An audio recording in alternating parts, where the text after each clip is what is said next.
end of one day and the start of another one.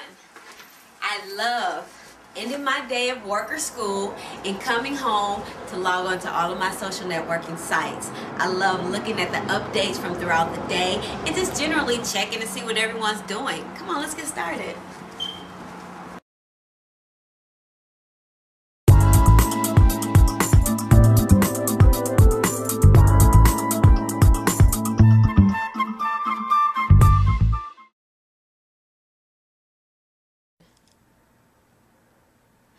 I have a new friend on Twitter. Let's see who it is. And by the way, this is Socialnetworking101, and I'm April Williams. This introductory workshop is aimed at getting you ready to jump into the sea of social networking. We'll get you started off with learning how to register for a username and password.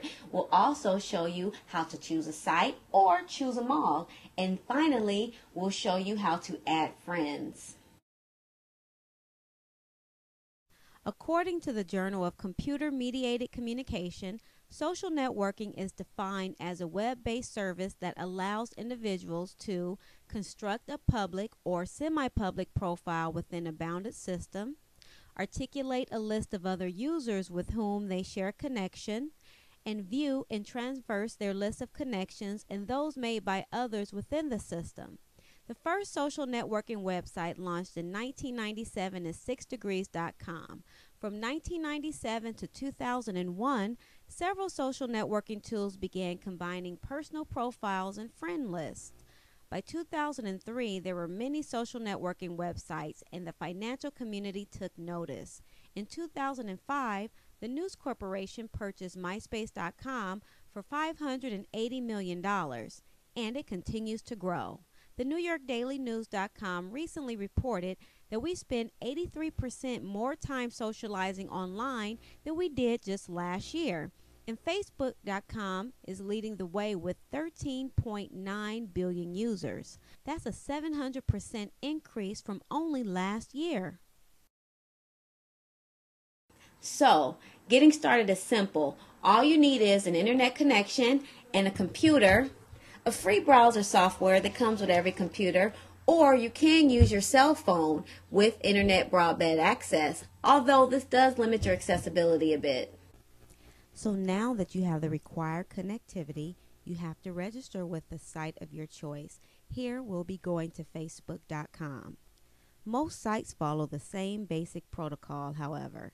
You enter a username and a password. The username should be something catchy and unique, and the password should be strictly confidential. This is very important because if someone have access to your password, then they have access to your full account, and they can do whatever they like at that point. But once you register for a username and password, you become an official social networker, and you can personalize your page by adding content, photos, videos, and other applications. Okay, so now that you're all registered, it's time to make your page a reflection of you. This is where you write a small bio in the About You section, upload images and videos, and add applications. All of these elements make your page interesting and interactive, which encourages people to stay at your profile longer. It is very important for me to warn you about putting photos and videos and even content on the internet. You need to represent what you want people to think about you. Anything that you put on the internet is not private property.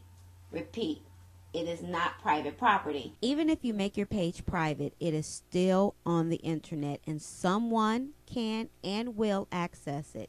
Many people check on others using these sites, so consider those potential employers, possible mates, your family, and anyone else when posting your personal information. Okay, so now you're registered. We've uploaded a couple of pictures and videos. Now let's do the fun part. Let's find friends. First, you need to determine your motivation for social networking.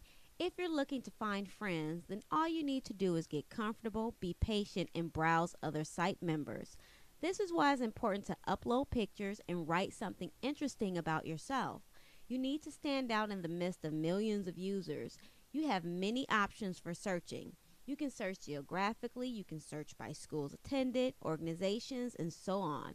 It's almost endless. If you're setting up a page to solely communicate with existing friends or as an educator for school related information, you can set up privacy restrictions, but we'll discuss that more in the next segment. If you are considering joining a social networking site in order to meet new people or find old friends, then you should ease up on your privacy settings. It is easier to find you with less restrictions. For instance, my last name has changed since high school, so if I require my last name and or email address to be entered to add me, then I'm excluding old high school friends and distant relatives. However, if you only want to communicate with current friends, then these same restrictions can keep your page exclusive. Also, if you're an educator and setting up your page for students or colleagues, then these same restrictions are also useful. You can also make your profile accessible only to people on your friend list. It's a good idea to determine your social networking goals early on or set up strict privacy restrictions early and ease up later as you get more comfortable.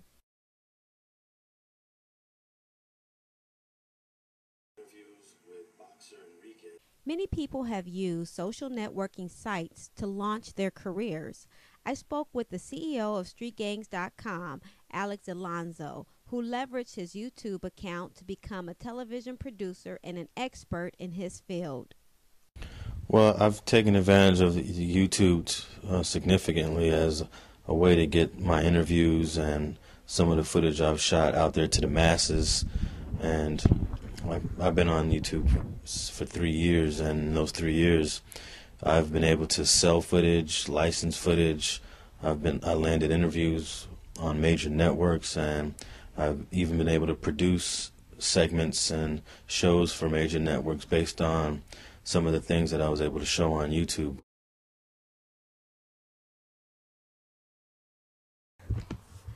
Wow. So we did it. I want to be the first to welcome you to Social Networking 101. We learned a lot today. We learned how to register for the many sites out there. We've uploaded pictures and we found a couple of friends.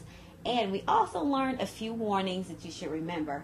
But I just want to tell you to have a good time. Use the sites for whatever you like to use them for, whether it's business, personal, even education. This is Social Networking 101, and I'm April Williams.